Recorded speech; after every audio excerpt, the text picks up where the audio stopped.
2주 전에는 민주노총 경기중부지부 사무차장이 국가보안법 위반으로 공소 제기되었습니다. 판결문을 한번 살펴보겠습니다. 북한에서 이들에게 내린 지령입니다. 윤석열에게 공격의 화살을 집중하여 국민의힘 것들을 궁지에 몰아넣으라라는 지령을 내렸습니다. 윤석열이 당선되어 친미 사대적이고 반민중적이며 반통일적인 보수정권이 들어섰다. 집권 초기부터 윤석열 패거리들에 대한 실천투쟁을 공세적으로 조직 전개하라라는 지령을 내렸습니다. 최근 몇 년간 우리 사회에서의 갈등이 모두 간첩들에 의한 지령문에 담겨 있음이 확인됩니다.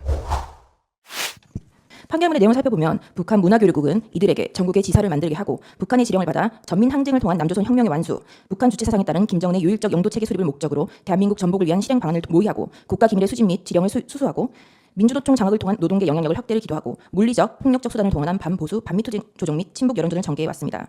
북한에서 이들에게 내린 지령입니다. 2019년 1월 24일에 내린 지령입니다. 기아차 화성공장과 광주공장을 장악하라. 주요 통치기관들과 화성지역의 군 관련 실태를 장악하고 청와대를 비롯한 주요 통치기관들에 대한 송전선망 체계 자료를 입수하라.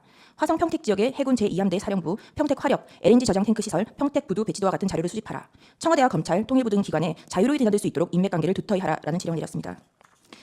노무현 문재인 지지 세력들이 집권 여당과 정부의 강경 대응, 집단적 대응을 하는 경우 이들과 연대하여 자유한국당 해산과 관련한 범국민적인 단체가 조직되면 적극 합세하여 박근혜 퇴진을 위한 촛불투쟁 때와 같은 반보수 투쟁 역량을 확보하라라는 지령을 내렸습니다.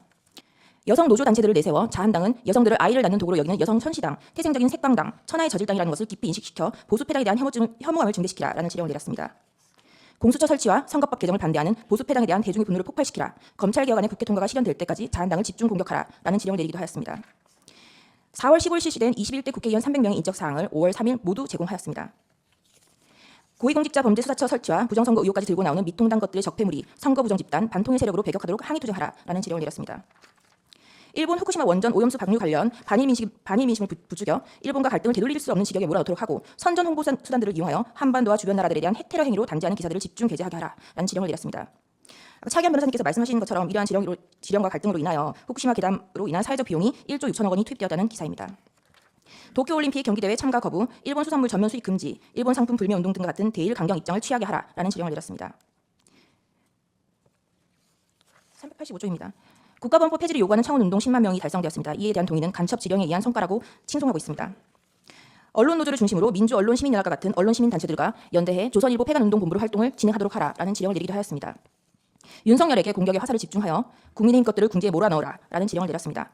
윤석열이 당선되어 친미 사대적이고 반민중적이며 반통일적인 보수정권이 들어섰다. 집권 초기부터 윤석열 패거리들에 대한 실천투쟁을 공세적으로 조직 전개하라라는 지령을 내렸습니다. 438조입니다. 윤석열과 일가 족속, 측근들의 정치추문과 부정부패 행위들을 집요하게 물고 늘어지면서 법적 처벌을 요구하는 압박 공세를 지속적으로 강화하여 윤석열 탄핵투쟁의 불씨를 피우고 제2의 촛불항쟁 때와 같은 대중적인 항거 기운을 조성하라라는 지령을 내렸습니다. 이태원 참사 희생자 추모 시민 촛불 집회를 개최하여 박근혜의 탄핵을 이끌어낸 2014년에 세월호 참사 진상규명 투쟁과 같은 정세 국면을 조성하는 데 중심을 두고 촛불 시위와 적극 결합하여 역도노민 퇴진을 요구하는 항의 투쟁들을 전개하라는 등의 지령을 내리고 실천해 왔습니다. 이와 같이 민주노총 간첩 판결문에는 최근 몇 년간 우리 사회에서의 갈등이 모두 간첩들에 의한 지령에 의해서 움직인 지령문에 담겨 있음이 확인됩니다. 의제 77호 중에 1, 2는 2024년 12월 19일 이화영 대북송금 사건의 판결문과 보도자료입니다.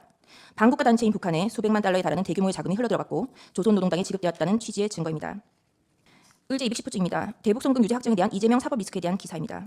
의제 78호 중에 4, 2018년 5월 10일 문재인 전 대통령이 신경제구상을 담은 USB를 김정은에게 전달했고 그 영상 속에 발전소와 관련된 내용이 있다는 취지의 기사입니다. 의제 78호 중에 3, 이 USB와 관련하여 산업통상자원부 공무원들이 월성 원전 1호기 감사 직전 북한 원전 지원을 암시하는 파일을 삭제하는 사건이 논란이 되었으며 의제 78호 중에 5, 2022년에서야 이 USB를 통일부에서 제작한 것이 밝혀졌습니다. 의제 78호 중에 1, 그래서 이 USB에 대하여 어떠한 정보가 북한으로 넘어갔는지 정보공개 청구를 하였으나 거부 처분을 당하여 취소 소송을 하였고 해당 USB에 담긴 정보가 국가기밀 중 상급기밀에 해당함을 확인하였습니다.